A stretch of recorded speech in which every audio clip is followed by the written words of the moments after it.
Charlie Kirk has been killed. This has been pretty much circulating all over the internet.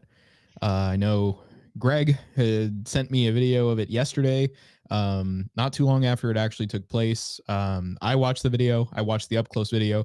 I know there's people saying, or at least they were saying yesterday, don't watch it up close. You don't want to have to do that or whatever. But, I think people really need to instill what happened yesterday.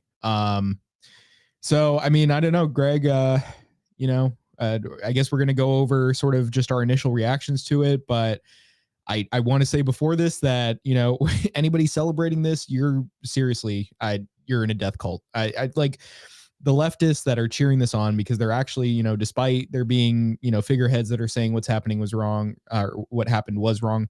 They're influential, politicians and all of that. Though, I mean, if you look, even when it was being talked about in the House, there were some Democratic politicians that were saying no, they didn't want to take a moment of silence or whatever it was for Charlie Kirk. I believe some of them wanted to go into prayer, but they didn't really care about what happened. But the more vocal part of that is, or I should say, are the people that are celebrating this, cheering it on, saying it needs to happen more. All of that, and having no feeling of something vile happened, that some guy that has an opinion, that speaks about it, that has conversations with people, deserves to die, says a lot about what they think should happen to you or me or anybody that holds opinions that go against their worldview. And that two aspects which are delusional, which needs to be pointed out. That pointed it out, even if he wasn't, perfect on everything. Obviously we have our disagreements, or we had our disagreements. That doesn't invalidate the fact that what happened here identifies the problem with these leftists and what they think is right and wrong.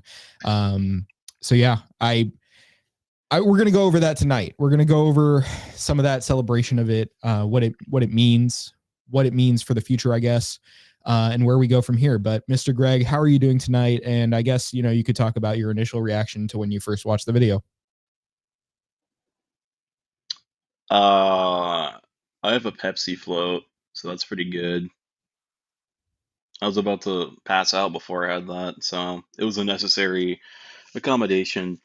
In regard to the infamous event of yesterday, I was casually, just minding my own business, and all of a sudden I'm in like these circles where we have like dedicated news channels, and all of a sudden I hear, oh, Mr. Kirk has been there was no like death confirmation by that point, but he's been attacked. He's been shot, and first reaction was kind of just like, well, I didn't even think about the implications of it necessarily up until after we already knew he was out of the danger zone because he was dead. Initially, I was just kind of like, oh shit. Well, what's the details about this? What's going on? But intentionally trying to avoid social media these days just because like genuinely like the attitude of like uh celebrating or like praising the fact that he's died, especially in a way like this, uh is quite honestly disgusting beyond belief, and I'd rather not have to deal with it more than I absolutely have to. His wife and kids were there too, which made it even Yeah. worse. So And I've seen even some of it myself, not just the videos of people celebrating it in real life, but some of these people on Twitter that are saying it's a good thing, and seeing that, especially, I mean, like there were people saying this immediately after even the video released. Like they watched this themselves and they were happy that this happened. And I mean, even if this is somebody that you dislike, I mean, to have watched that video, a human's life being taken like that. I mean, I know he didn't die on the spot, but this is the last moment he had mentally, or so would be assumed, because I don't think there's any way that he processed anything after this instance. He didn't even process getting shot. So to watch as he recoils, if you watch the up close video, to watch the blood come out of his neck, to watch, I mean, seriously, this is a terrible moment. I mean, and, for the people that want to be the people of empathy, or so they say, they don't want to acknowledge what was happening there as any sort of terrible thing happening. They just think, oh, well, we got a victory politically. They don't internalize what has happened to another human being and what it means to die, what it means to have the life taken from you, what it means to not have anything mentally anymore, not be able to act anymore, not be able to achieve your values, or live your life, or spend time with your family, or have your family have you in their lives. And so they do not care. And a lot of people are pointing out it's because they don't like their families anyway. They I was don't thinking the really same thing. they don't really feel for, I mean, they feel for groups, and they feel for their group. They feel for identities. They feel for, the, transgender or whatever it is. Like, if that's your identity, then they feel something for you. But if you're just, a person that doesn't have one of these sacred identities, to them, you don't matter. I mean, like the Ariana thing that just happened too this week. I mean, she got stabbed in the neck, and you don't even see them talking about it. And even when they saw it happening, they were saying, well, and this was her in the neck, a mentally ill guy that had been released after having engaged in physical violence against people in and out of prison. And, so here you are seeing him do that to her, taking her life, seeing the shock in her eyes, because she didn't die instantly. You see her losing her life and trying to figure out what's going on, because she's losing a lot of blood. She's not even, 100% sure what just happened to her. And to see that and say, well, that's a consequence of living in cities. And, it happens sometimes, it's rare. It's rare. You actually have more of a chance of dying in a car accident than anything, and it to them, it didn't matter as much because of her race. I mean, that's frankly what it was, like, clearly. I mean, so, and, if it were a white guy against a white woman, then it would be a violence against a woman that actually desires, like, or I guess demands much more activism in regards to it. But because of the race of the man that did it, I mean, it's just obvious that their mindset on this is, well, he's a protected class. Black is also a protected class. Trans is a protected class. Black is a protected class. They are minorities, oppressed by the white man. So actually, he outcompetes her with her status as a woman and his status as a black man. So actually, we don't even really care, because poor black man, he was mentally ill. He should have gotten better mental health care. And it's, she's just a consequence of that. It doesn't really matter. But again, if it were a different situation, if it were a mentally ill white guy, and if especially if she were black, it would be a huge deal. So, I mean, it's all about these classes to them. Charlie Kirk didn't fit that. He was a white man, a Christian, a father. And it did not matter to them, because he's not part of that. And also, they view his words as violence, not just hateful. They view it as violence, because a lot of these people's reactions were saying he was promoting violence. Violence was caused because of him. He was a violent, I don't know, like, however they want to put it. They basically want to equate the words somebody says to violence because it was against one of those protected classes, if not, more. But, especially transgenders was a big one for them. And even it was found on the casings of the ammunition that there were anti-fascist and transgender ideology stuff written on those. So, I mean, that doesn't 100% say, because I don't even know if they've caught the shooter by now. I need to actually look that up, because they thought they had the guy yesterday. It was like some old, guy. I'm not going to say too much information on this guy, but it's a rare occurrence that a guy of his class was in Utah. I'm just saying. That's all I'm going into. That's all I'm going into. Surrounding that guy. That's all I'm going to say. Yeah, that's all I'm going to say.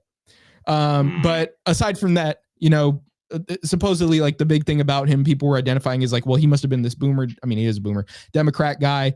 Well, actually, do they count as boomers? I don't know. But, he's this old guy that just has this, like, news cycle going on in his head. And that was the motive. But turns out he actually wasn't the guy.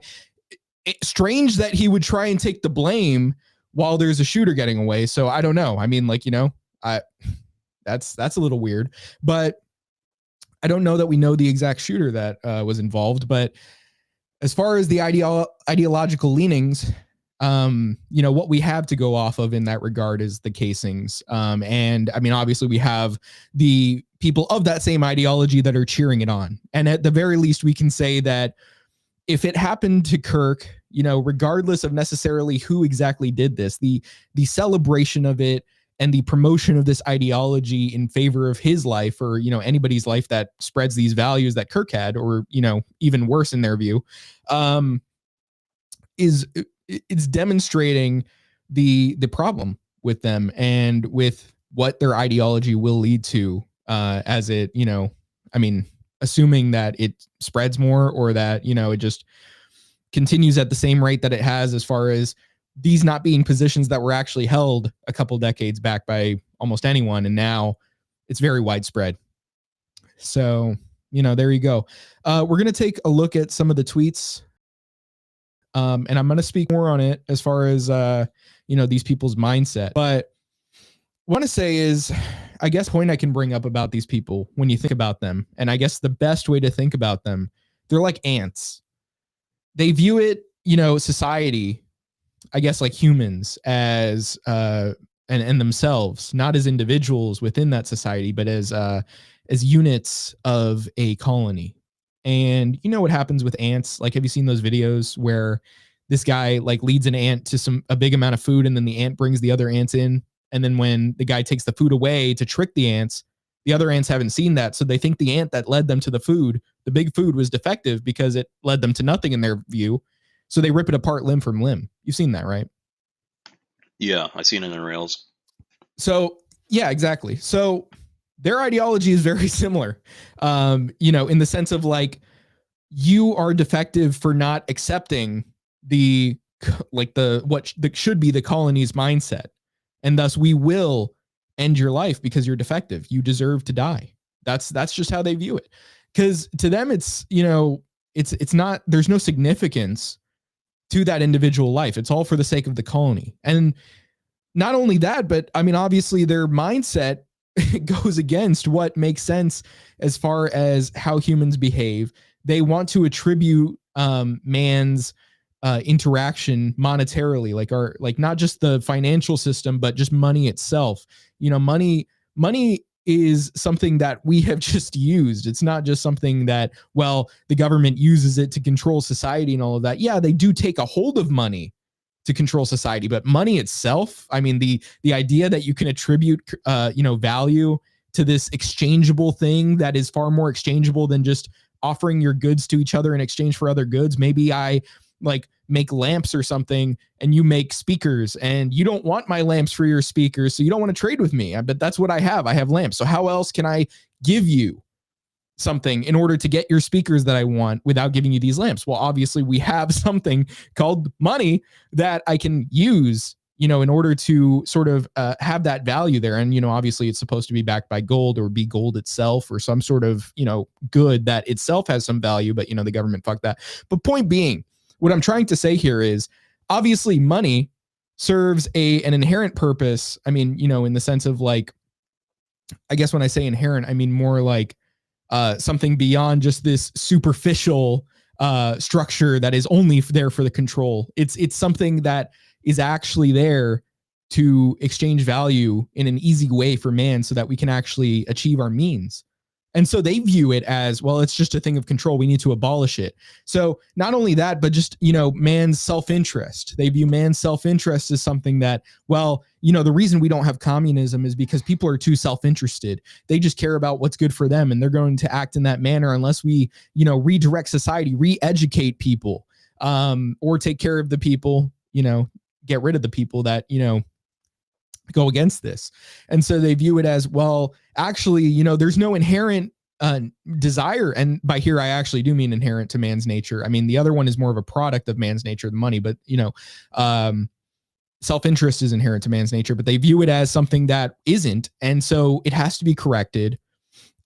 We actually need people to be in favor of the colony to the degree that they will sacrifice themselves to it, and they will sacrifice others who are not in line with it. So, point there being is that they are against our nature as man. They are against what we do in ways that actually benefits our self-interest, which is exchanging money for goods. So they are very against, these rational behaviors of man. They're very anti-human while saying that they're, for the minorities. Obviously, as it said, the individual is the smallest minority. But they're very against individual will. They are very against the life of individuals. They view it all as, you must be part of this colony or else we are going to get rid of you. And if you say anything that goes against that, we're going to get rid of you.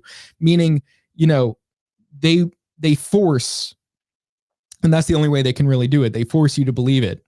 They don't actually want to argue with you. They don't actually want to have these discussions. The only reason that they ever really engage a lot of the time is to, if anything, first of all, they want to brainwash people into it, but also just be bad faith, try and basically just bring up like the BS in order to not only address, I guess, like concerns brought up by opposing sides, but if anything, just to inflict this anti-reason ideology onto society in any way they can. So it's not just limited to conversation with them, and it's never really good faith conversation. They'll do anything that they need to do in order to do it. So if it comes to dominating academia, or if it comes to dominating social media and getting rid of everybody that disagrees, that's what they want to do. So overall, it goes to show that you're not safe if you disagree. You're not safe to say something that goes against that. There's not actually an open space to discuss these ideas. They want to say that they're open-minded, but they're really just open-minded to things which are bullshit. I don't know if there's any real good word for it other than that, but they are allergic to reason. They don't ever want to hear out logic. They don't ever want to be proposed a logical argument for something. They want to feel something, not in the sense of feel bad maybe for what happened, but they want to I guess they're fueled on a lot of negative emotions, because whenever it comes to these protected classes, they talk about how the oppressor is hateful, so you must be hateful, and that's how they fuel themselves. So I just overall, if you look at it, it's it's a death cult. Honestly, because if you're really saying that you are anti-human, what else are you? And they want to say conservatism is a death cult, or whatever, whatever ideology that opposes theirs. But what are they, right? What are they when you really break it down? Yeah, that was a lot. I had like a few things that I was gonna add on to, but now I'm kind of scrambled brain wise. Well, just, and well, I guess we could address the part where it's like they go against man's nature. Yeah, that was one point I wanted to bring up. It's when you mention that they imply they're inclusive or they're open-minded or whatever. I mean, that's still a context dependent anyway. You could be open-minded to anything. That doesn't mean by virtue of being open-minded, it's necessarily a good thing or Yeah. inclusive of anything. Well, Like, yeah, but they're, and it's not just, being open-minded, because they're actually very close-minded to people that they want to view as close-minded, right? So whenever it's like, oh, well, here's my religious belief, or here's my logic system that actually says this that you don't like, well, then they're very not open-minded. But, at the same time, they're very open-minded when it comes to anything that is against reason, basically, is what I'm trying to say. So whenever it comes to just emotional arguments, they're open-minded to it, to the, open-mindedness just means you accept what you're hearing, right? It's not really active-minded, it's open-minded. So they're just taking in all of these emotional arguments as their truth, and just never accounting any sort of logic into it. So obviously they run into a lot of contradictions, and not only that, they are accepting of so many things that are just so harmful and dangerous. yeah, open-minded is basically code word for anti-reality. Because if it were the case that we're talking about new ideas that are actually beneficial to mankind, you wouldn't even have to justify them by saying be open minded unless you're dealing with someone that's like an ultra traditionalist, where it's just this is the way it's been done. It doesn't matter if the logic lines up. Because at that Mhm. point, it's like they're the ones without an argument at that point. But what's happened here is it's flipped, basically. I mean, you still have people on, like, I don't know, like diehard Christians or whatever that are like to the point where they're not even considering logical arguments because it's a command based ethics system. Yeah. But in regards to the leftists, at least the Christians and like Muslims or whoever kind of religion is like that, they're aware of it. They embrace it. They're like, yeah, it's fine. This is what I do. But the leftists kind of do like the other thing where it's like, well, no, I'm just being open minded. And it just so happens that everything that I'm open minded about is literally going against basic anything, really, any kind of reality tied branch of understanding of the world. Mhm. I'm not sure how to pronounce her name because I haven't listened to reports. I've only read Irina Zarutska. I would say I arena, was yeah. calling her like Ariana. Irina. Okay, there we go. Sorry about that. Yeah. So I mean, I had only read a lot about it, but I'd never listened to like somebody saying the name outright. So I that's why I said it like that. But yeah, no, I mean, it's like it's again, it's like open minded to everything except for tradition. It's literally like I'm just going to oppose tradition, keep an open mind to everything that opposes it. You know, everything. It doesn't have to be a And logical it's argument. You know, because as long as it's something that I can use as an emotional argument, let me keep an open mind to that. Let me just take that in. it's not even like I'm rejecting tradition because tradition is wrong and bad. Even if something in tradition happens to be right, which is the case at least to some extent, most people would have to agree, it's bad by virtue of being tradition, which is on its face like anti-life. And then that makes you wonder, how did this ideology sprout? Because this isn't typically something that grows organically. But I'll put that on the back burner. Yeah. No, I mean I agree with that. And I mean, look, if we're just talking about vessels by which these ideologies have spread, we're talking academia is a big thing, which is very inorganic. I mean, this we're just talking about the structure here is set up by the government, right? And you know, it is established as the official place of where knowledge comes from. So obviously that gives so much ease to control the masses when you dedicate this as the official knowledge, the official place of knowledge. The consensus here is reality.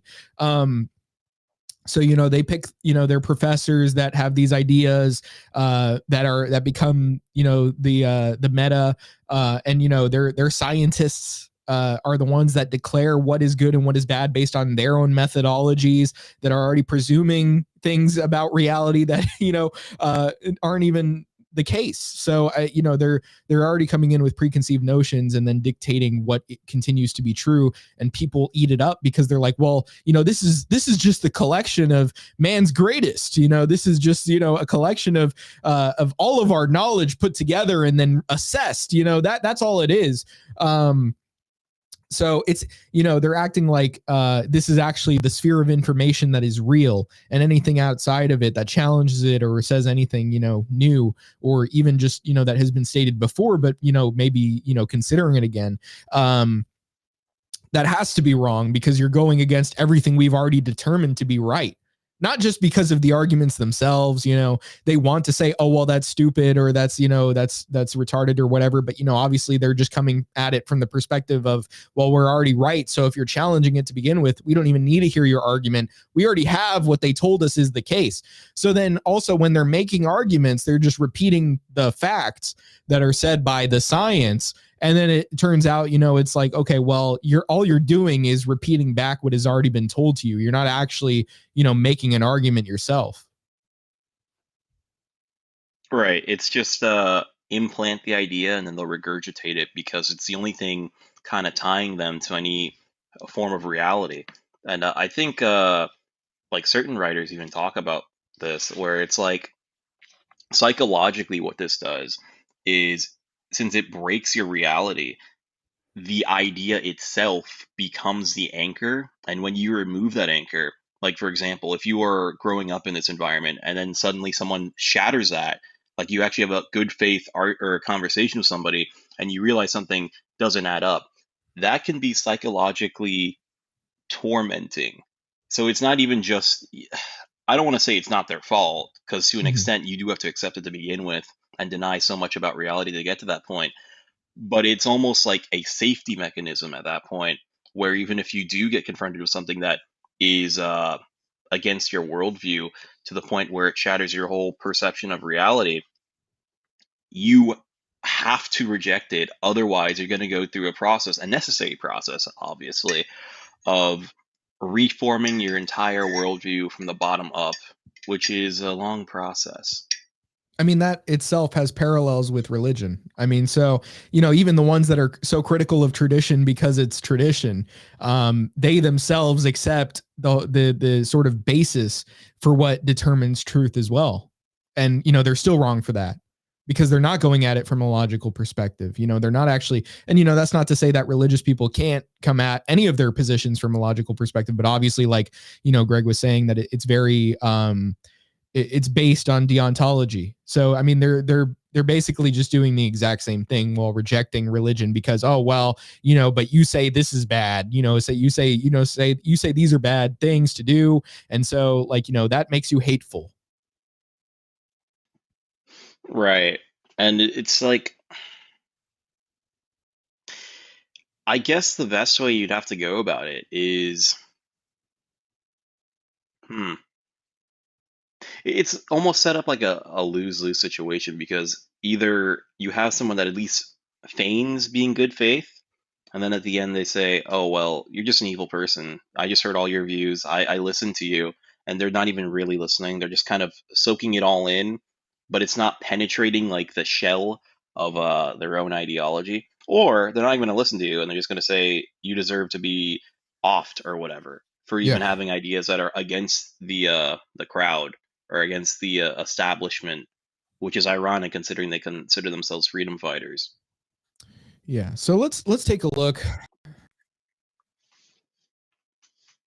Right. Let's take a look. Obviously not at the video, but more to the reactions. We cannot show that. Actually, we go into just what it was like seeing that video, but like, I mean, I know we talked about it, but I mean, just like this straight up like reaction, not even just like, what it implies or, what it, like what it means to view that, but I just like the actual, just gut feeling you have when you see that, like I was, I've seen a lot online, obviously, of like, things that happen to people that are not great at all. You see a lot of these car crash things on Instagram, all the time. I mean, obviously you don't see the actual people as much, right? I mean, unless they're like a motorcycle accident, but you don't see it so up close all the time. And these are like completely like random people, I guess, that like you have no like, mental connection with. That's not to say that their lives don't matter, but it's just, like to already have some familiarity with, who this is happening to, right? Really adds to it. You know what I mean? So like when it's somebody you've already seen so much of, even if you don't just like, even if you don't agree with everything on that person, that's not really the relevant point here. It's the fact that like you don't know this person personally, but in a sense you kind of know this person, you know what I mean? So it's like the closer you kind of are in terms like socially to somebody, I mean, I think the closer it'll hit. So I mean, just that alone, seeing that, just it for the first few seconds when you see that, it just doesn't even feel real, Yeah, it after well, I didn't even watch the whole video. I saw like bits and pieces of it, um, like still images, or I saw like the beginning right before you actually see the point in question. But just seeing those videos, like knowing what's going to happen, and seeing like maybe a still or two here or there, it does give you this kind of like disillusioned feeling, seeing someone that you, again, you don't know them personally but you're familiar with in a way, being in that position. It's very surreal, because like if you, like, for example, I was thinking about this earlier today, like if it was something like, oh, Charlie Kirk went to some war-torn country and you didn't have any video, you just Right. heard, oh, well, he got caught in combat of Yeah. this war-torn country, it would still be like devastating for those that are following him. It obviously wouldn't be politically motivated, so that would kind of change the situation. But in terms of just the sheer impact of him being dead, it would be very different just hearing about it as opposed to seeing it happen right Yeah. before your very eyes. I thought about that myself. So you haven't actually like seen like the whole shot like on No, video up close? I intentionally tried to avoid it. Okay. I viewed it quite a few times. And I didn't even rewatch it a lot the first time that I had looked at it, but you know, obviously it's popped back up in my feed, but it I mean, just even if that's what you're feeling when you see the images, just think about what it's like to see that video. I mean, that is it's I don't even know what to say. Like I guess yeah, just devastating. I don't even know what word to say. Because I mean again, unreal. Um because you're watching up close like the visible I guess like you know obviously it's not like a reaction technically in the same sense of like an emotional reaction in his face, but you see you know sort of that like awareness leave his eyes and you know that like sort of body reaction, that bodily reaction to it, and you know that change immediately from just normally talking to gone, you know. So that's something. That's something to watch. Like, you know, it definitely has an impact when you see it. I went out of my way not to Um, watch but the anyway, arena video as well for the same reasons. Well, actually, no, yeah, for the same reasons, but like it's even worse. I think the situation with her, just given the fact that, not to say it's justified, but there's a certain level of, you're accepting some level of, okay, this is going to be not the most forgiving crowd I'm in front of, as opposed to just sitting on a train going hmm. home. Like you're not But even yeah, it's not neither of even those. about somebody's anger toward you specifically. Like it's just, you know, just somebody taking your It's like life. For no like, you know, not even to say that it was any sort of good reason for Charlie's case, but just there's literally no reason. Like, you know, there was nothing there that, you know, like made it all sense for you. You know what I mean? Like if Charlie had been cognizant in that moment, you know, as terrible as it would have felt, he would have like and he wouldn't even like, you know, obviously it's not going to be like, "Oh, I'm fine with this," but it's more like, you know, the internalization of it is somebody has attacked me for what I am saying, rather than you know Irina's case where it's like somebody just what even happened, you know, like she doesn't even know.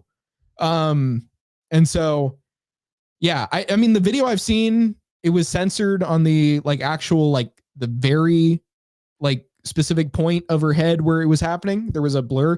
I watched it from Alex Jones where he was posting it because they hadn't released the uncensored video immediately, but I did see it happen. Even though there was some blur, which doesn't let you see the whole thing happen at the exact moment. But the shock in her face is also just very I don't know if I could say it felt as unreal, but just because I didn't know her, but it still definitely left an impact as far as like seeing, especially not even just the moment, but her reaction after the shock she was in. That was something to witness.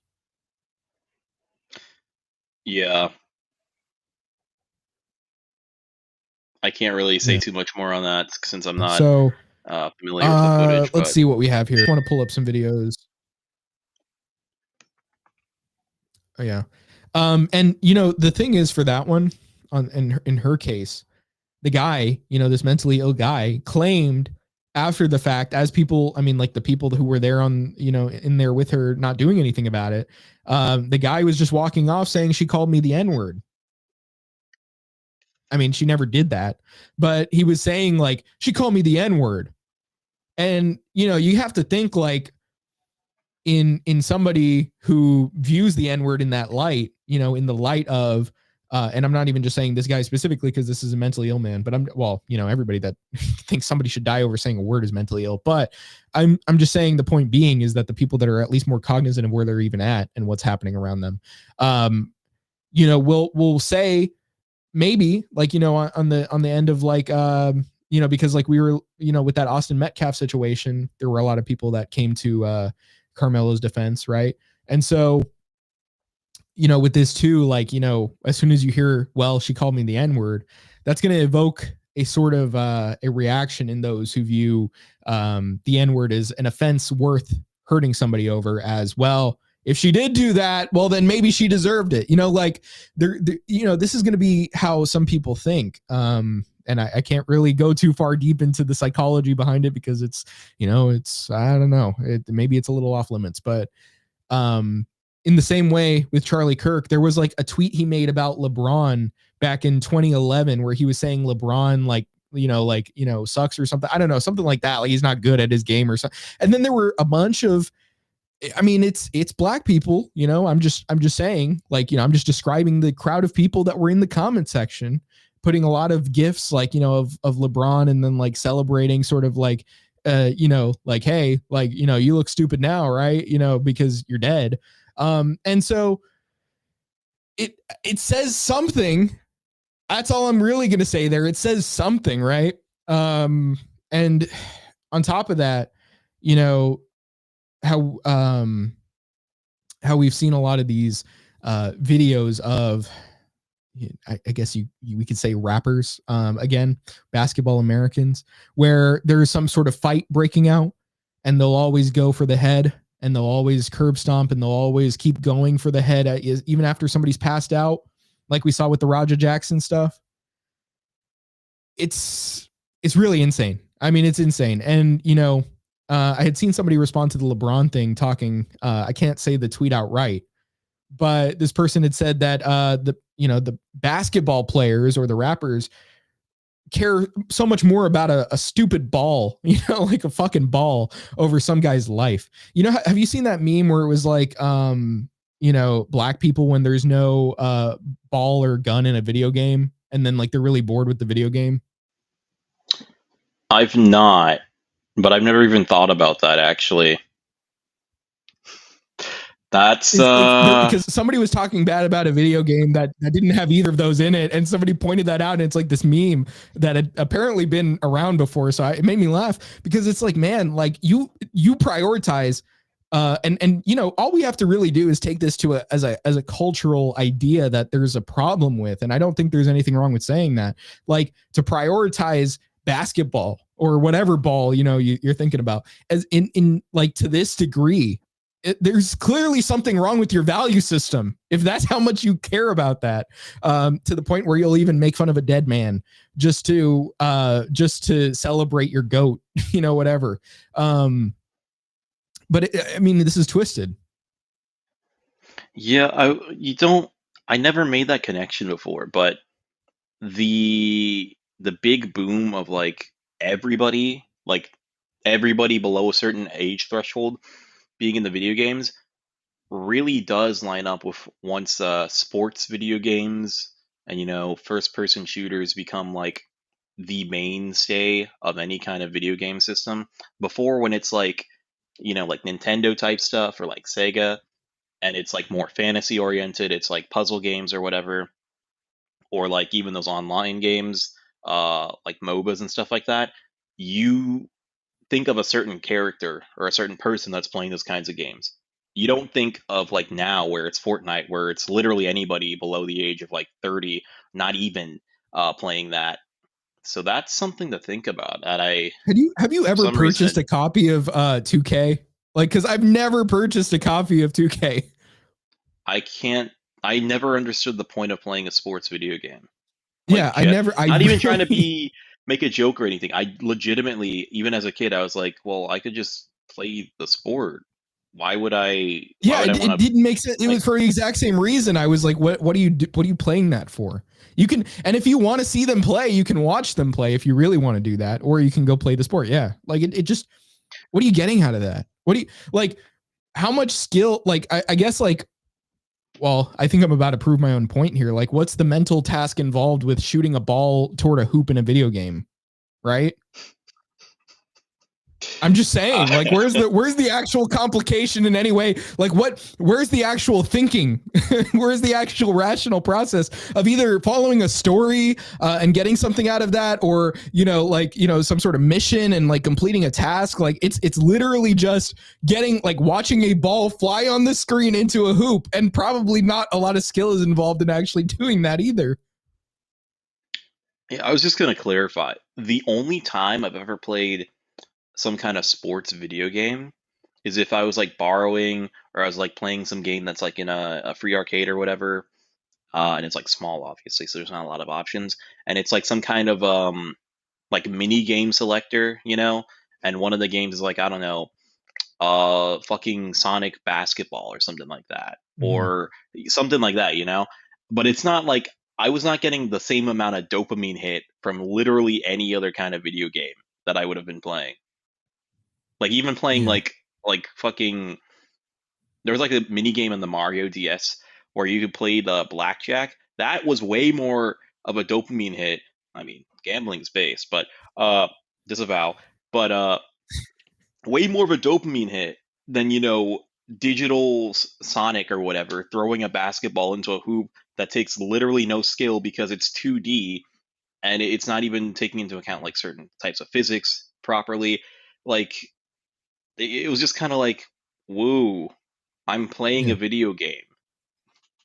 But that goes to show, when you unravel the sort of other ideas and values that these people that think like violence or killing over words is okay, like when you look into their philosophical beliefs, or their lack thereof, I suppose, you see either a very sick, twisted mind. I mean, like, in any case you do, but you either see it like very, like, I guess, in the sense of, like, I guess overall it's emotional. I don't even know if there's really anything that you couldn't compare the, like, these different sort of, I guess, angles, between like the leftists and, the basketball players.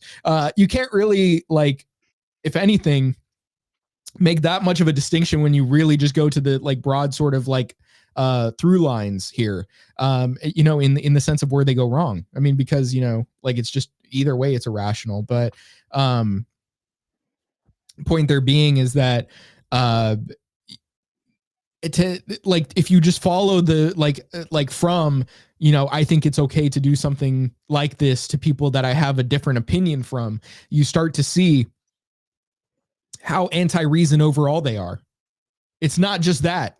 It doesn't just end there. Like, and you start to see, like, how bad their worldview overall is. I mean, which you can already tell from somebody that celebrates things like this, but you really start to see it the more you follow it through. Yeah, the other thing I was going to mention is it seems like so my thought process on the whole reaction to this in terms of a positive reaction to Kirk's death. What my initial reaction was, okay, well, it's partially ideology, but it's also partially environmental influence on the mind itself via the brain. A lot of these people, I mean, not all of them. I'm not saying that you need to have this brain chemistry to get to these conclusions, but you do see a trend where these people, they either come from a background where they have some form of chronic mental disorder, uh, depression, stuff like that, where they're getting these psychiatric medications. And what it does is it gives them like a little band aid, essentially. It Mm. doesn't actually fix the issue, but what it does in the process is like probably as a result of the mental disorder as well, which is also, as we would say, a result of poor diet, poor lifestyle, but compounding that on top of the drugs that they get, it stunts them to a point where they're not even like they're almost incapable of thinking critically. Like they're put in Yeah. like a dazed And state. you're desensitized to these things that are happening around you. And I mean, even in the sense of, like, witnessing, what happened, they're desensitized when they see it, and the only time they care, obviously, is like when their sort of religion, which is the only thing that can give them purpose, which is, progressivism, says something is bad, or, a protected class is in danger. But again, it's really not about any individual. It's just, I mean, straight up about, um any sense of purpose they can really grab onto at that point once they've already been mentally and psychologically, but also hormonally stunted to this degree. I was actually going to flip it on its head. I was going to say perhaps the reason that they celebrate stuff like this is because A, they already bought into the ideology X person or thing equals evil, equals their equivalent of Satan or whatever. And then because they're constantly in a blunted, stunned state, this is some kind of new phenomenon that's happening, which gives them a break from the mundane, the boring, constantly. And then you couple that with the ideological bend, positioning it in a positive manner. Now they're getting some kind of feeling now. And what I was also going Yeah. to say is, even though you don't see this in like neighborhoods where there are a lot of basketball players, what happens is we, even without the use of psychiatric drugs or chronic mental issues, the culture that they quite honestly didn't even adopt organically, but that's a different conversation entirely. The culture they're surrounded in creates a similar kind of state, but in a way where they're not stunted in the same way in terms of like their actions and reaction times. So they still have this urge of like if the culture proclaims violence as something good, they can still act on that in the same way that a leftist, like from a college or whatever, can't do in the same way. But that's still kind of leading towards this idea that they're stunted, so something like a human life doesn't really have any value to them as much as the dopamine hit from a basketball, or seeing some rapper or whatever sing about deplorable things, quite honestly, or something like that. Yeah. So yeah, let's take a look at some Twitter on. Let's see. I guess I'll just share. Let me just make sure they're all right to show. Let's see. Yeah, they're still saying they think they found out who it was. I just don't know if the actual shooter was taken in. I need to look that up, actually. Shooter. Because there was somebody that people I were heard there pointing were out as photos like, of hey, him. this actually looks like yeah. Let's see. Well, apparently Trump says there's big progress in quotes in finding Charlie Kirk's killer 15 minutes ago. At least that's an article that is there. Let's see. So apparently the search is still continuing, but FBI releases images of person in interest, which I don't really think we need to show here, but okay. I don't know if that's the same person that people were thinking, because people were thinking it was this well, who knows? They were thinking it's a transgender person, but this image makes it just look like a guy in a cap. So I don't, but at the end of the day, who knows, right? Let's see. Let me just take a look at the tweet they did and they did it out, but I don't. Okay, CI is apparently seeking information regarding the shooting. Oh, okay, that's a link to the interest form. Let me actually see if I can see it. So I can see what they wrote.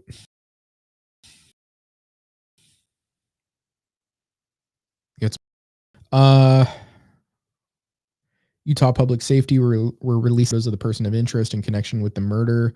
Let's see. Please send all available tips. And it's just some guy in a base. And the shot was from a rooftop, and it was 200 yards away. People are saying it takes an expert, not necessarily, but it was a skilled, I guess, like requirement there for that, like to a degree. Like you couldn't just be somebody that's never shot, I think, and maybe like do that. I just don't know that.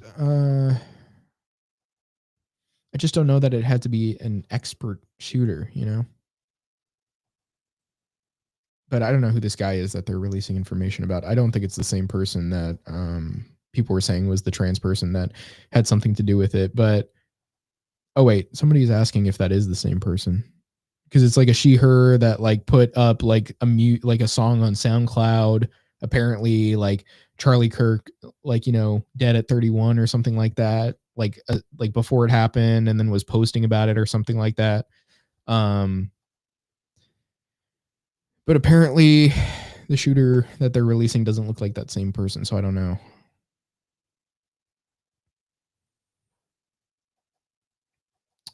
Oh shit. Okay. Let me actually.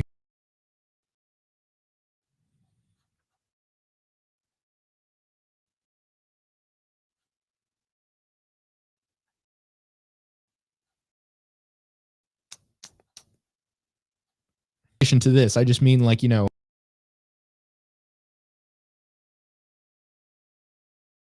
still in real. But first of all, suppose we could just pull up like this example of a video where this girl at university was recording some of the people celebrating it and debating them, well, arguing with them more so, rather than debate, but was like calling them out for having laughed about it in class and like sharing the video in that way. Did my audio stop? Because it says restarted communications. You were turning into a Daft Punk song briefly. Okay. You sound like that for me right now. Oh, around the world, around the world. But what I will say is that if you look at his Wikipedia, oh, now I'm like kind of losing my ability to refresh tabs easily.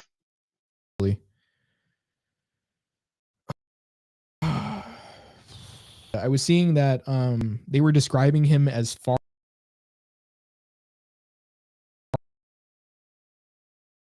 right. What is that even like? How is he far right, or how was he far right?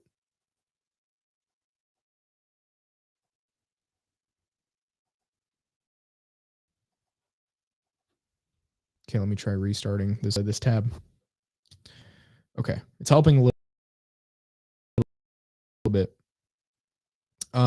Was he far right? Like Wikipedia is having him saying he was far right. At first, there was this thing saying he was a white nationalist, which I don't know if that's still in there as like the headline for his Wikipedia, but or even in the Wikipedia, like also that's often sort of loaded away where it's like, what do you even mean when you're saying this? And like, what, like, you're obviously trying to just attack somebody and not just describe their views, so, I mean, obviously like, terms like that, white supremacist, white nationalist, and, far right, they kind of lose all meaning because they're just described as like, pretty much anybody that disagrees with the progressive mindset.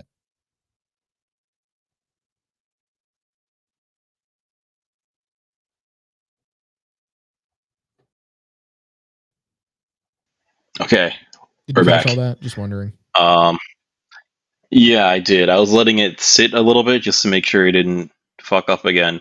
But yeah, um, far right has been the most widely used term to depict any kind of ideology anywhere. That's all I'll say. Yeah. Okay.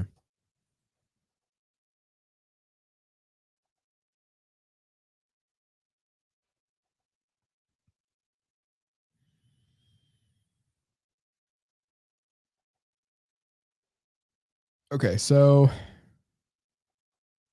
this was um, a University of North Texas student going viral for confronting classmates who were passing around a video of Charlie Kirk dying while laughing, and says the professor singled her out and asked her to leave class. Typical.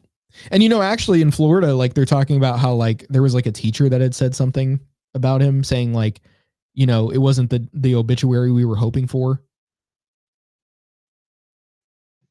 Like What does that basically mean? meaning it should have been Trump. It should have been Trump, but like this is a close second. But saying this was a close second. And Jesus. like now Florida is like actually saying we're actually, well, I think they just suspended her, but Florida was saying we're not going to tolerate any of this. Which, I mean, good. right? Like, you know, to be in that, I mean, like, obviously, like, we can call out the school system for what it is and all that and what it does to the youth, but I mean, even so, I don't think it's a good idea at all to have somebody in that position as somebody that does have influence over kids thinking this way with this evil mindset. And you know, this isn't new. Progressive teachers have been a common thing. This is what, you know, was gotten rid of when people were like, oh, well, it's don't say gay for, you know, teachers to not be allowed to talk about their homosexual relationships. And, you know, like, you know, but, you know, they say in the law, like, they don't discriminate against how the teacher is speaking about it. But obviously, like, you know, like, there were conservatives even saying, oh, well, it's just, you know, anything. But the whole idea of it being, and I'm not saying from a legal perspective, but I'm just saying, like, the reason that it's happening now is because the progressives are trying to push, you know, things which are, I don't know how you'd put it other than, I suppose the kind way to put it is anti-family. I suppose the kind way to put it is, how would I say, raunchy. Okay. That's the kind way to put it. That's the kindest way possible to put it. Anyway, so, but then also, like, sharing books in class, like having these drag queen story hours, having these books available in school libraries, talking about, like, you know, being trans and, like, feeling like, you know, you are trans and having, like, a strap on put on yourself and, like, somebody, like, you know, putting their mouth around that. Like, that was like an illustrated book in public school that was available before. And, you know, when it came out, like, then the progressives were like, oh my God, you want to erase us, you know. But I mean, it's clear that there is a brainwashing of the youth that they like to engage in, and they want to act like, well, you know, you're just doing that because you're a hateful person. That's why you want to do that. But that's because their only way of spreading this ideology isn't by reproducing, because they don't have families. They want to do it by brainwashing. They want to do it by getting people in the cult, and how easy to do it when you have impressionable minds. I'm not gonna sit here and take that, you know, ever from them. You know, it's been a while since that happened, but I mean, they're still crying about it. But no, I don't want to sit here and say, well, you know, like, maybe, you know, like, you could introduce some of it in a certain way and all of that. And no, this isn't something that should be shown to kids. This isn't something that, frankly, should even be in a rational society. But, you know, here we are debating whether it even should be in schools. That's where the debate is at. I mean, that's where it was at, but that's still kind of where it's at. That's the front that it's still at. You know, it's taken time to push to the point where now it's being questioned. Should it even be in society at all? You know, but that was something that was clear, you know, before the recent decades. There was a clear position on that, you know, shared by everybody, that this stuff isn't right, that this stuff is raunchy and not good for society, and not it's degenerate. I mean, you know, so that was all agreed upon until recently. And, you know, now you have the progressives wanting to make it about protected classes, and you know, I mean, obviously it's a justification for the degeneracy itself, but point being is that this is their tactic. This is their tactic. And I don't think it should be tolerated whatsoever. Even when, I mean, like, you know, obviously the teacher itself, that example is just glorifying violence. That itself isn't even really, like, debatable, you know, in the sense of, like, you know, just a normal worldview that people have, you know, like, that shouldn't even have been in question to begin with. But I guess we're here debating whether or not that teacher should have gotten suspended. I'm sure there's some people saying, oh, well, you know, justice for this teacher or whatever. I don't know. I haven't seen that personally, but I'm sure the people celebrating about it still want that to be somebody that is educating children, or at least, you know, indoctrinating children. They're trampling on my free speech. Yeah. Whoa. Yeah, well, you're the ones getting trampled on for free speech? Really? Wow, it's not like there was just a guy that goes to colleges, has open discussions with people, and just gives his opinion that you're celebrating about for having gotten shot. And, that too, like there's also, people are bringing up the quote about him where he's saying like, well, there will be unfortunate gun deaths in having the Second Amendment. Like that will be an unfortunate consequences of it as some sort of gotcha. That is what they're bringing up about him, this quote. And the quote that guns save lives. Okay, so I mean, clearly this is retarded as well. And we can just easily break this down. I mean, it's the same thing as saying, oh, well, I drive a car and I think that, and I saw somebody responding to this, as far as that clip of him, which I think is a good point. So I'm just repeating it. But, I think cars are good. And I think that unfortunately, as much as there are crashes, or people that actually do kill people with their cars, that the freedom and mobility that we get from having cars makes it worth having cars. Oh, if I get hit by a car, I'm somehow a hypocrite? Really? You're retarded. And then also the gun saves lives thing. Guns do save lives, but they can end lives. And that's the mechanism through which they can save lives in instances where everybody's armed. Whole point being is that it is a tool. It is a tool in the face of there already being people that kill. There already being people that have obtained guns. There already being people that even without guns kill with knives or whatever. And, what are we going to do? Ban knives, like the UK, right? Like say you have to have a license to have your kitchen knife. It gets to the point where it's like, you want to live in this like nanny society where it's like you just literally can't even do anything without somebody up your ass about it. And I mean, they like people being up their ass. So of course they're like that. But pretty much the whole point there being is that guns are a tool. They can be used by bad people. Cars can be used by bad people. Knives can be used by bad people. As we saw on the subway, knives can be used by bad people. A lot of things can be used as weapons. Okay. And so, this weapon here, where yes, it's a very effective weapon at killing, can still be used to stop the people who are doing the killing. And, that doesn't mean everybody will live out their entire lives without ever seeing gun violence. But it also means that if you ban guns, who are you banning them from? It's the people that are trying to defend their lives. I mean, the people that already want to kill really aren't regarding themselves with what the law is or how you legally obtain something. They're just going to go get the guns. They're just going to figure out a way to make the guns. You can already make guns. I mean, the guy that killed Shinzo, I mean, he made that gun himself, right? This happens. I mean, and obviously when the government bans something, a black market is created. And so you're telling me that, there's going to be no cartels or gangs that somehow can still acquire guns? Wow. Interesting. You think that they can somehow not obtain guns and, if anything, have way more of an easy time enforcing their whim within communities that are unarmed now, because the people that actually are willing to obey no longer have a means of defending themselves from the people that don't. So, I mean, they want to take all of this to say, well, look, he defended and he got shot, and thus, you should all lose your rights to defend yourselves. Look, if Charlie made it, like everybody has been saying, like he wouldn't have turned into this guy that's like, we need to grab all the guns. There's no way. And so this is really just like, again, another tactic that they use. It's like, look at your person that you respected dying to it. Don't you want to take people's rights away now to own guns? This is just yet another bad faith way of trying to get people to emotionally succumb to their whims. It's never about logic with them. Just reminds me of this But yeah, comic I keep seeing where, like there's these two guys, and one of these guys, he initiates some kind of like antagonism, whether it be him punching him or, pushing him over, taking his stuff, and then the guy is like, oh, why are you doing this? What the fuck is this? And he retaliates.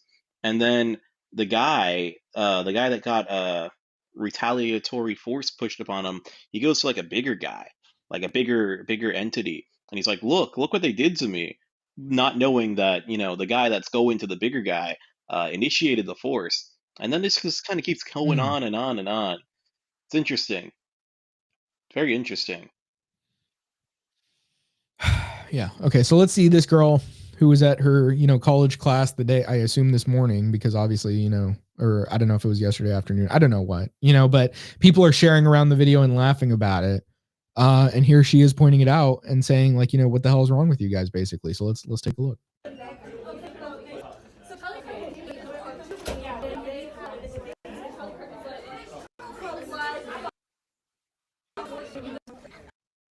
I don't know if it's a little quiet for you. Let me turn up the volume on the clip. It's all I can right. do that from here. It's so good. It's good.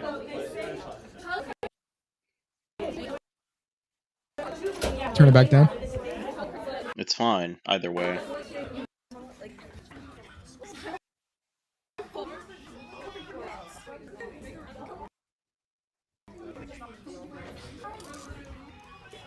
Why are we cheering for someone getting shot? Like, no matter what political beliefs are, we should not be cheering that someone got shot. He has a family. He's still like a bad guy. He's still like a bad guy. Okay? Like he's bigoted. He's bigoted. He said something I don't like. We do. I value everyone's beliefs, but we should not be cheering as a class that someone got shot. He has a family. He has a family. He has a family. Yes, and who shot them? And somebody's saying those little kids at church that got shot, and then she's saying who shot them, and you're gonna hear it. Yes, it doesn't matter. You should not be cheering that someone got shot. What do you mean? Yes. You should not be cheering that someone got shot. They're trying to make it a point about, oh, well, when it's a transgender, then you have a problem. Like, follow the logic. I guess there's none there. So it's like they're like, oh, well, you actually care about the hating trans people. And it's like, well, like the whole point being is that Charlie Kirk has his ability to say what he wants to say. And that when he says something bad about them, they respond in violence. And then she's pointing out, like, with logical consistency, actually, like this girl in the video, like the main one, is saying, well, like somebody with that same ideology went and shot kids. You're talking about a shooter. They're like, what about, because they're trying to say, well, Charlie Kirk supports, guns and all that. And, then look at these kids that got shot. It's like, well, the person that shot them had a mental illness.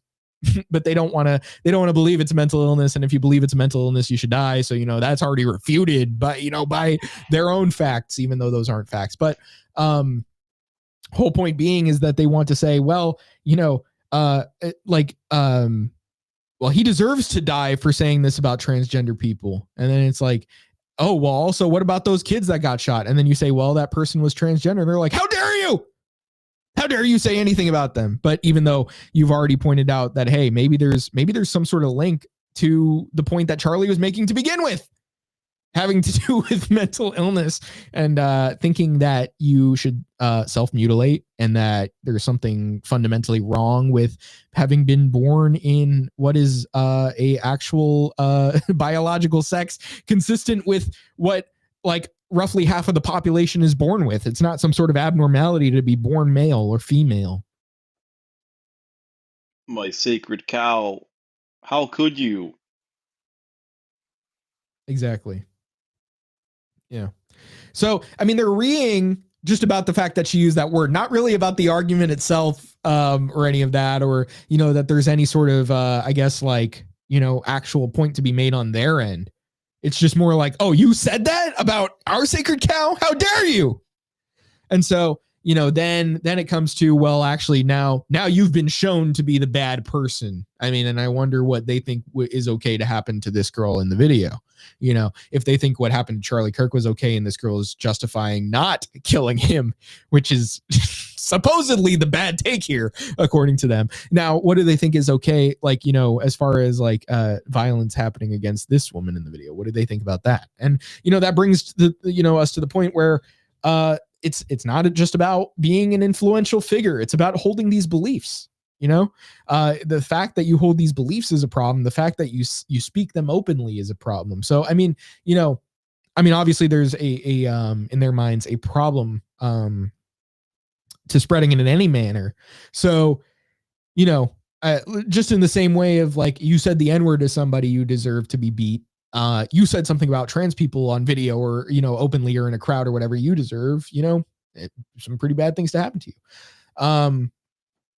But yeah, I saw a video so let's see what we have explaining here. we'll just say some undiscovered details surrounding that whole event, and drawing some lines together. But anyway, one of the things he said is, you know, it's not about left versus right. They're literally, whoever they are, they're trying to get you into a position where you're against your own countrymen.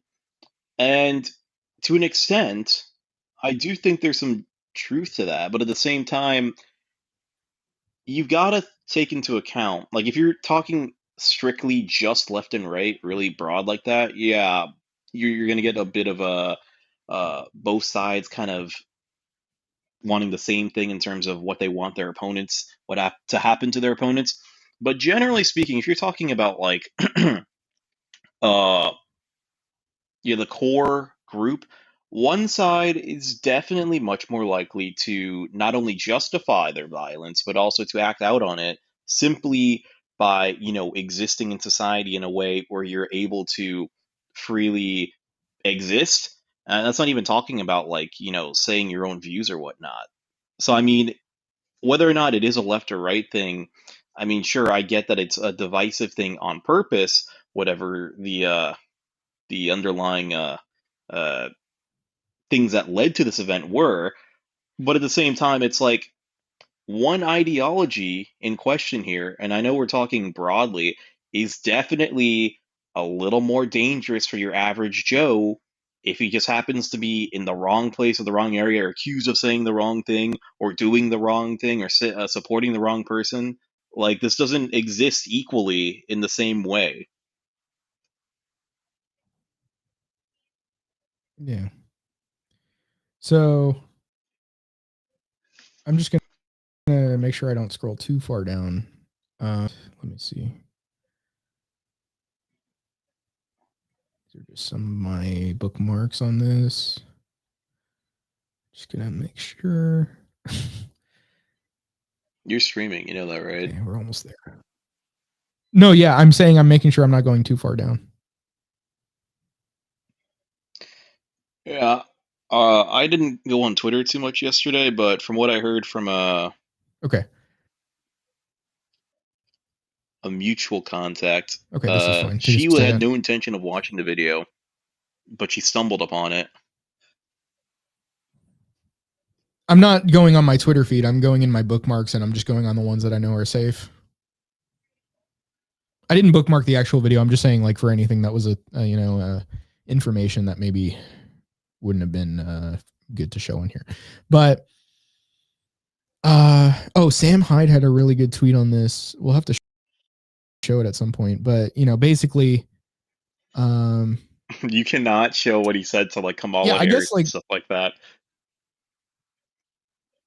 oh, what he said to Zora and Mamdani. Yeah, you can't. I can't show that. Oh man. Oh no, I'm just gonna show the one tweet. I got you. But anyway, so this guy saying de-escalation, this is what we need in this country right now. Stop trying to turn the temperature up. Stop calling for revenge/war. Stop celebrating the death of people you dislike. If we do not de-escalate, we're in a very brutal time in America. But then this guy quote tweets it.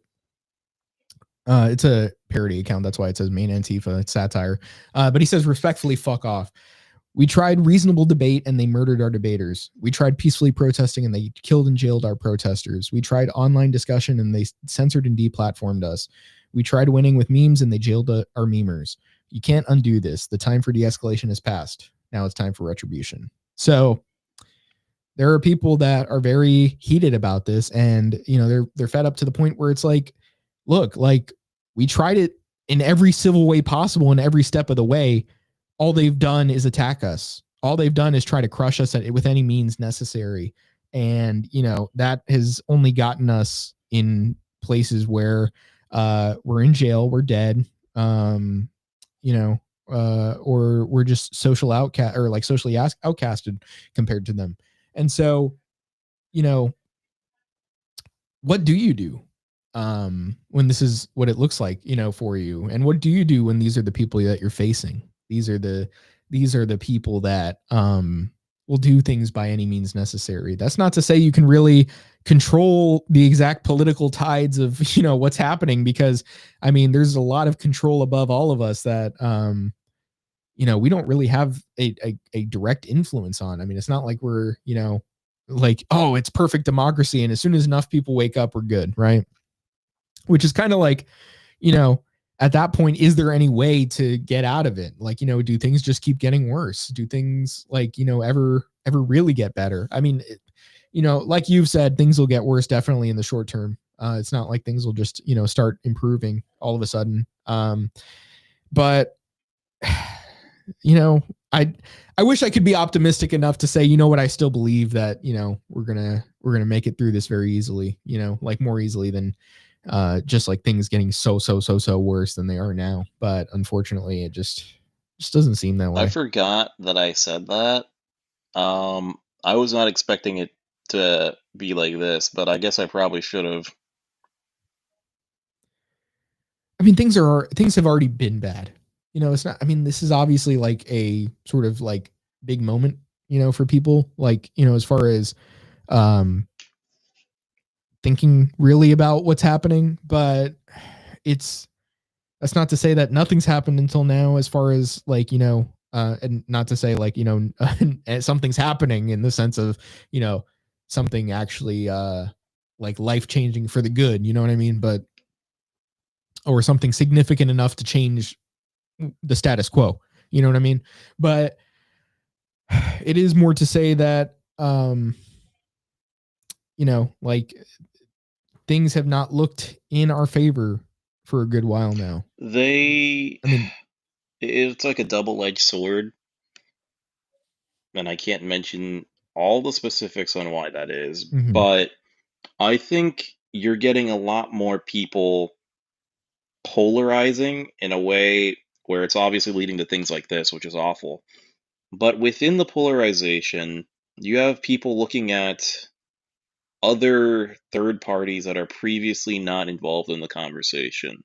And the closer you get to that, the closer you get to enough people knowing what the real issues are. But if enough people know what the real issues are, does that really changes who holds power? Like, does that really mean that power moves hands? It does not. Now, I'm going to be honest with you. There's no way things are getting better in a peaceful way. That's just impossible. Yeah. But the more people that start to see things in a different light, so to speak, the closer you are to figuring out what is the best way to proceed in a way where, you're obviously still trying to live the best life possible, but also trying to combat the rot. So, yeah. I really wish I could say what's exactly on my mind right now, but we're on YouTube, and that's not to. I'm advocating for like anything. Like I'm not coming here to act like I'm thinking these terrorist thoughts or something. That's not what I'm saying. But it's just it's more like how fed up I am. Like what like how evil these people are, and like how like there's just no civil way to address it. It's incredibly frustrating because it's not just the fact that you can't do anything, but you can't even really talk about it. Yeah. Like anywhere substantial. Well, that's part of the problem. I mean, it's like, now that people are kind of able, like, not on YouTube, but like, or 100% on YouTube, but it's getting better in that regard, just as far as like how openly you can speak about your, thoughts on some of these things. Not in the sense of like, avoiding getting violence happening against you for saying these things, but I'm saying more so like platforming yourself, like while having certain beliefs is getting somewhat easier than it had been, in the past 10 years. Right. But that's the other part. That's not to say that's not to say it's just as good as it was 20 years ago, but that's still to say that like things aren't completely over as far as being able to just speak. That's the other online. thing, though, with the double-edged sword part, because if you are able to speak online about these things, now you're painting a target on your back with these even more lunatic people that are like, well, if you even have this thought, you need to go. So, Yeah. So then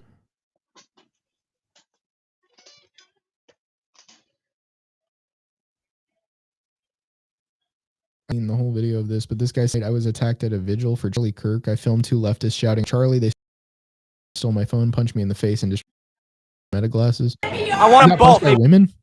Well, I'm just saying, this guy was probably taller and bigger than them. I'm just saying. Oh, that's a guy. that's a guy? I just saw the long hair. But the woman was the one that punched him. This one, yeah. You hear this? That's crazy.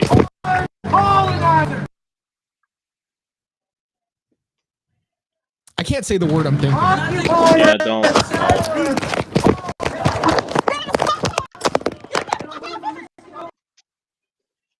Oh, hey, you want to be near me in public? Hey, let me destroy your property. Yeah. I want them both. They both punched me in the face. They both punched me in the face. Yeah. We're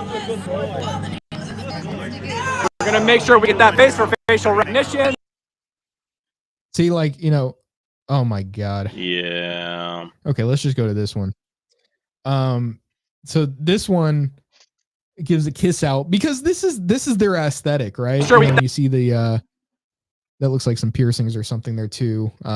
Hypothyroid eyebrows, you know, because lacking the outer thirds. But you know, the thing here is that their whole aesthetic is to be like, how do you put it? Like cute with this stuff, like or like well, it's like they flaunt the fact that they're evil, you know what I mean? And they like to kiss, make a kiss face, or like, you know, middle finger, you know what I mean? Like, how do you put that? Joy in the depraved. Yeah, I don't know if there's a better way to frame it, like, you know, with one word, if there's a better way to put it. But yeah, I mean, I'm thinking about this too. Like, even like the occasions where you have, I mean, it's usually retaliatory anyway. But even if we assume that it's a initiatory force from like someone on the other side, it's usually just pure rage. It's not like a cute little whatever. yeah. Yeah. So I don't even really know how to put it, but yeah, they take joy in what they do. It's the only joy they've got. Really like an actual. Yeah, they're not fulfilled people. That's not to say that, but it's to say that they try to take that little joy that they can even get out of it and frame it to you like, you know, I don't even care what you have to say because this is all me, you know. I don't know how you would say that like in a word, you know, but there's something to it where it's like they want to show you that you know, they're even though they're deeply unhappy, they want to show you, hey, look, I'm taking some joy in this. Like I want, even if they're not taking joy in it, they want you to feel like they're taking joy in it. You know what I mean? Them having you feel like they take joy in it is the little bit of joy that they get, even if they had no joy from it. Right. Yeah. Because they just, well, I guess they just want to evoke a reaction from you. It's rage. They'll get a reaction. Let me tell you. Well, this is not a condoning of any kind of violence. I saw the shoe on head tweet. This is a long shoe on head tweet, but I saw this one and it was actually interesting. She says, these last 2 weeks have completely blackpilled me on quote unquote the left. Even after 10 years of covering their antics, quote unquote woke slop, etc., I am not quote unquote leaving the left. I still have all of my economic, yeah, she's saying left positions, you know, blah, blah, blah, Bernie bro, Huey Long disciple, social safety nets, workers' rights, And then she says, I side with them on things like the Israel, okay, I shouldn't have said that, but in war in general. But is that even what the left is nowadays? I don't know. Looking around socially, personally, on a human level, if this is what the left is, I am not left. For the first time in a decade, I truly do not want to be grouped in with these people. It is now clear we live in completely different realities with different morals. From the insane, bizarre reaction to the murder of an innocent woman on a train, reflexively getting madder about people being mad about it than the actual murder. True. Dismissing people's very real concerns about a dying, decaying society to, well, that's just living in a city, chud. And car accidents are more common, to celebrating the gruesome murder of a husband, father, just a guy, not a politician, not a CEO, a fucking guy, for having normie con campus conservative coworker politics, for the crime of not being a liberal, not believing in the current thing. It is clear how they reacted about Charlie. It is clear how they reacted about Charlie is how they would react about me, my friends, my family, any of you, your friends, your family that have ever stepped out of line of the nebulous, ever-changing definition of progressive. Anyone who has ever been called a not C for the stupidest shit in the last 10 plus years. Charlie Kirk was staunchly right-wing, but remember, none of you are pure enough. Many things have made me feel this way over the years. DNC fucking Bernie twice, COVID lockdowns, trucker protests, being lied to about Kyle Rittenhouse and believing it like a moron, drag kid shit, being gaslit with the Balenciaga drama, realizing adults should be able to do what they want is becoming a fascist belief, the bike Karen lie, how they wanted Daniel Penny's head for doing the exact community policing they talked about wanting. I can go on.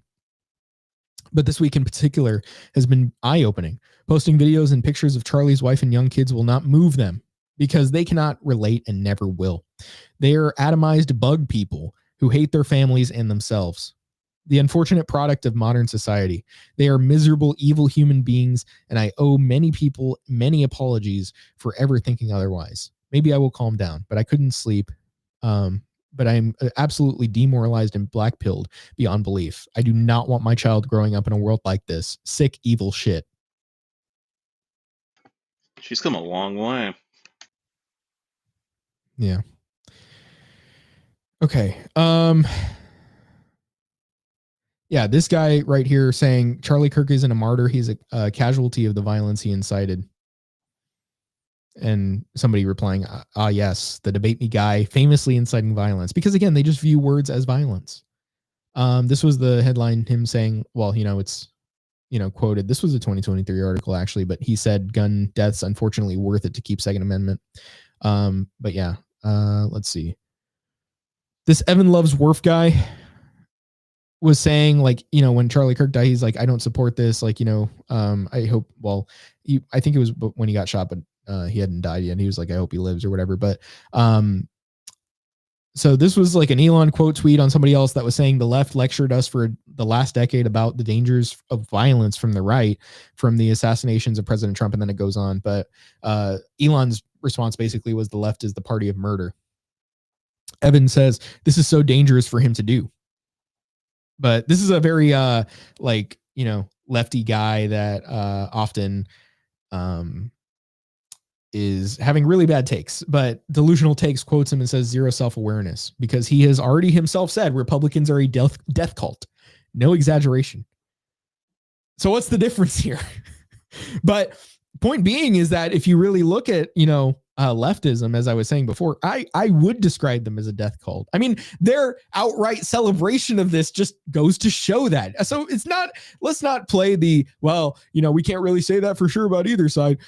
Look, we know what their values are, and we know how they want to play cover right now. I mean, certain ones, maybe there are people that genuinely believe it, that are more to the left.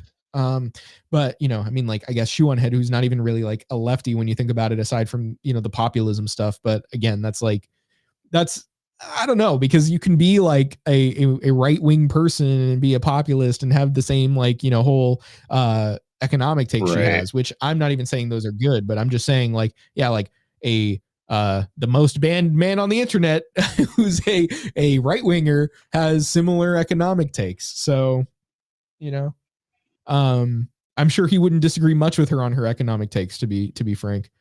But Frank, just Well, I'm not Frank, but anyway. I gotta have my little Let's laughs here see. and there. Yeah, this was Otherwise, it's too black pilling. So yeah, so they're for wishing death on someone, like in quotes, to the people that are saying you're sick for wishing death on Charlie Kirk. But then this is like, oh well, but look at what Charlie Kirk said, and this was the whole Second Amendment thing. I think it's worth the cost of, unfortunately, some gun deaths every single year, so that we can have the Second Amendment to protect our other God-given rights. Yeah, I think it's worth having the ability to own a firearm so that you can protect yourself from people when they try to harm you. That doesn't mean that, you know, everybody's going to avoid getting killed by a firearm. It's just I think that people have a right to have one. Oh, you're a hypocrite. You want death on people. Okay, so every person that believes he should have a car wishes death on people. And you know, there are anti-car people on the left. There are people that are like, oh, well, having a car is literally killing, like, you know, the earth and humanity and all of that. You know, well, I don't know if they really say it's killing humanity as much as they say it's killing the earth. And, you know, to them, it's like these resources of the planet and the planet itself are so valuable that humans even like extracting anything from that is actually evil to them. You know, I don't know who they want to save the resources for. I guess not humans, because they keep complaining about how the earth is dying if people keep, you know, extracting from it. But the whole point is to be able to help people, you know, and have them live their lives, you know. So what exactly your position is only really, like, when you break it down, the fact that, like, actually the earth matters more than people. Actually, the nature matters more than people do. It's not even a good take because humans are necessarily part of nature anyway. Well, but, and I was going to say that, but I mean more to say that, like, their definition of nature being like every non-conscious being and, like, you know, the terrain and the, you know, the plants. How would you classify those? Cause like humans are rational, like animals, there's animals, and then like the plants are non-rational entities, basically. Yeah. Okay. Yeah. Anyway, I mean, anyway, so here's the that's thing point. too. Most people don't even disagree with that. There's just no reason why that should take precedence over you living. Mm-hmm. But it's not even like, it's not just like, oh well, nature is good. Is the take? It's just more like, to them, You need to it's suffer for this fucking tree. Yeah, exactly. Because there's somehow like a level of value on it that you'll just never understand. Like, I don't even know what you're supposed to do, because if you can't harvest and if you can't hunt, you can't eat. What are you supposed to do? Well, you know, it is seeming, you know, if I were a less knowledgeable man, I would consider that maybe to be some kind of gathering of an ideological bend that may or may not have some value on the perishing of a certain organism. I don't know what you would call that. I don't really have a term for that kind of thing, but it would seem like that's what that is. If I were to take a wild guess, you know, assuming I didn't know what I do know about leftists and, you know, them being the moral cream of the crop, as one could put it. Yeah. Well, so I mean, if you look at, you know, what ideology encompasses more of the, like, you know, nature takes precedent over human lives, and, you know, the anti-natalist people, the people that don't really care about the population decline and the birth rate decline in the West, you know, all of these things, right? Where do you find all of these ideologies that actually have no care for man or rationality, or, you know, any sort of coherent civilization? I mean, it's all there. I mean, like, you know, obviously not entirely, but it's like all there, you know? Yeah. What am I to believe other than like they are just against humanity? What am I to believe other than that? Yeah, but you're a NZ. Yeah. Okay. Well, this this is a video like after the fact, and this was after Kirk had already been shot. A man. They describe him as a black man in the headline. Okay. After Charlie Kirk was shot, a black man at Utah Valley University came to steal hats from his vacant booth. And this was as the police were trying to get people out. Grab your hat. Let's go up, guys. Come on. Let's go up, guys. I don't know. Let's go. I have no idea. Let's go. Come on, guys. What are you doing? Get the fuck out. What? Let's go. Yeah. Grab me out. Yeah. That guy was rightfully angry. Get the fuck out. What are you doing? Yeah. Oh, this was a good tweet. Somebody said, I have zero empathy for terrible people, have never will. And then somebody says, except when that person's name rhymes with George Droid. And you know, that's the thing too. Like they celebrated a man who, first of all, was dying of an overdose.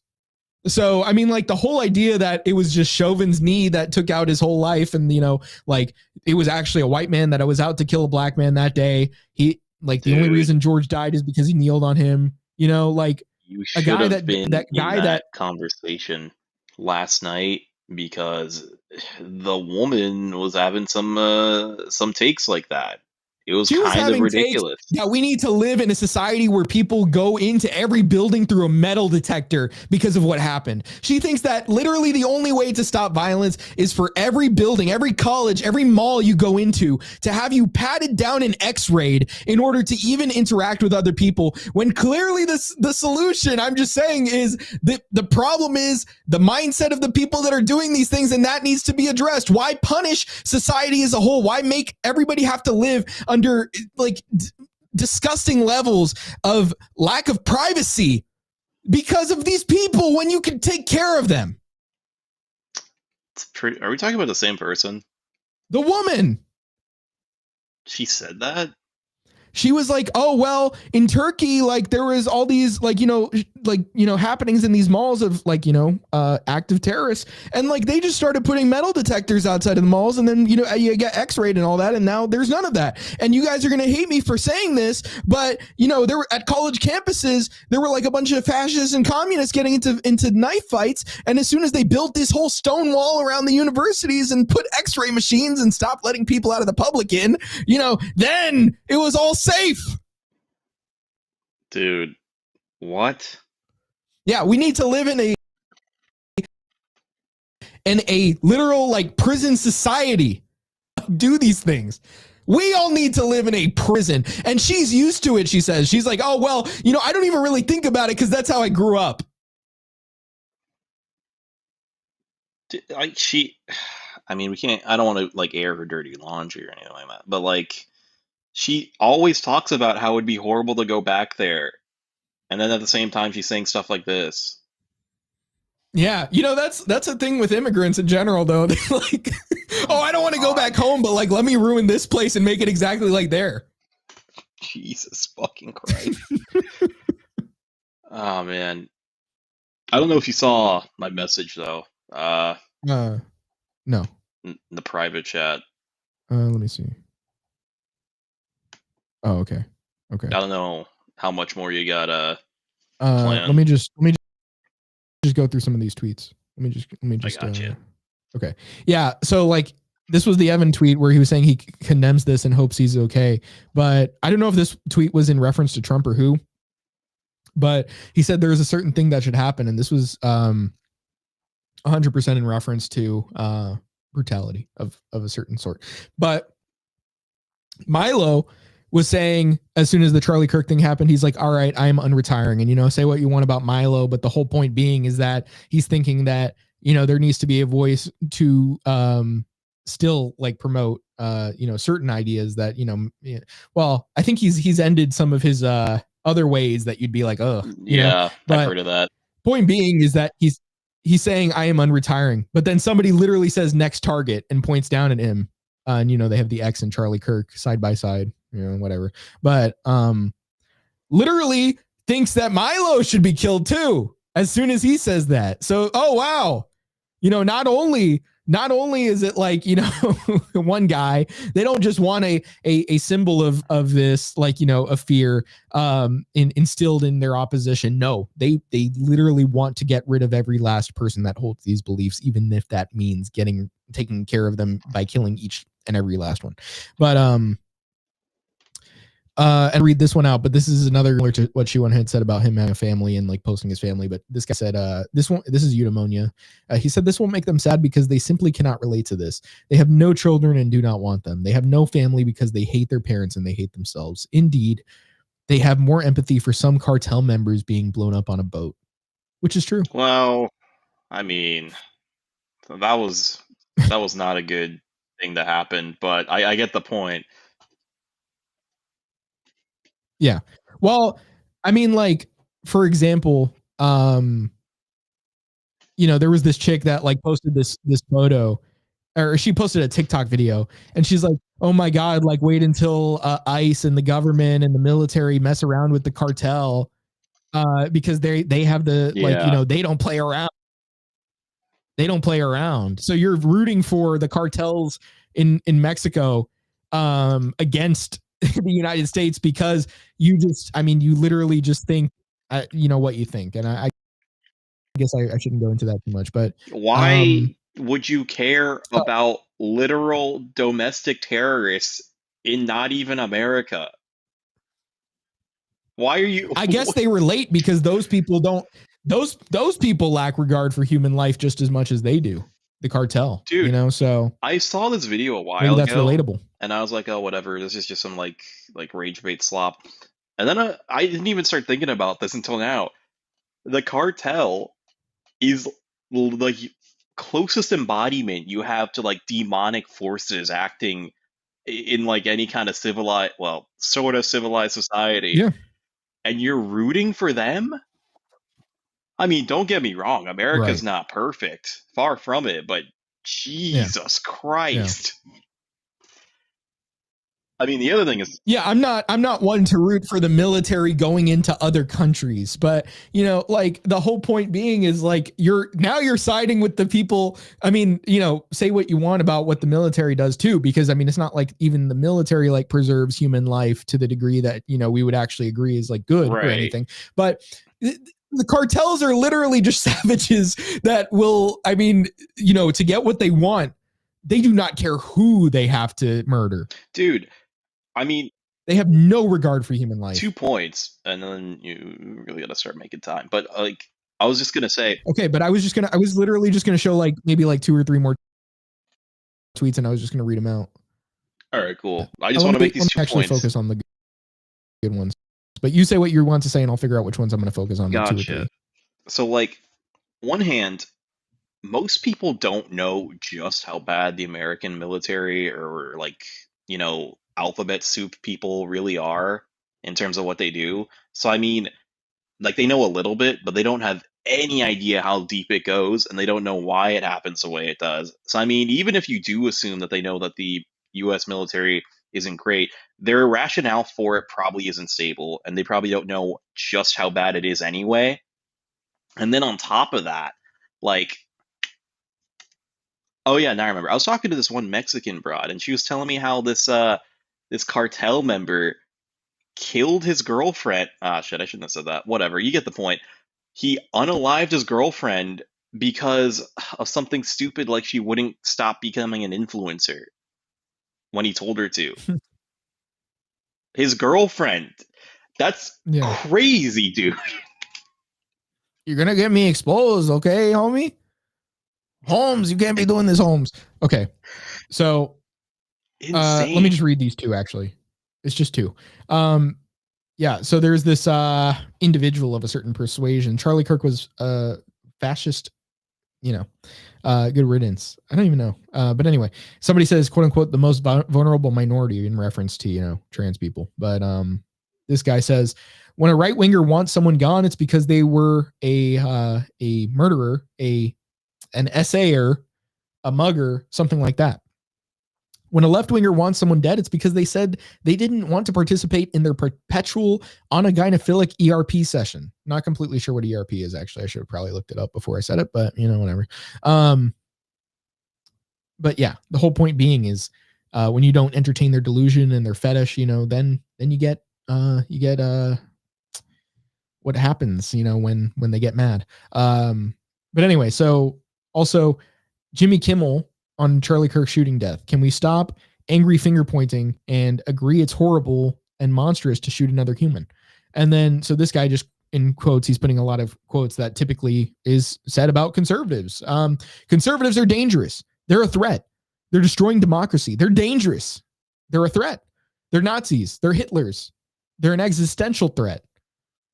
And then, assassination of a conservative leader. And then in quotes, why would someone do something like this? Yeah. When you call like people the Eric Andre thing. Yeah. When you say these sorts of things about these people, what do you think the reaction is going to be from the people that buy into that narrative?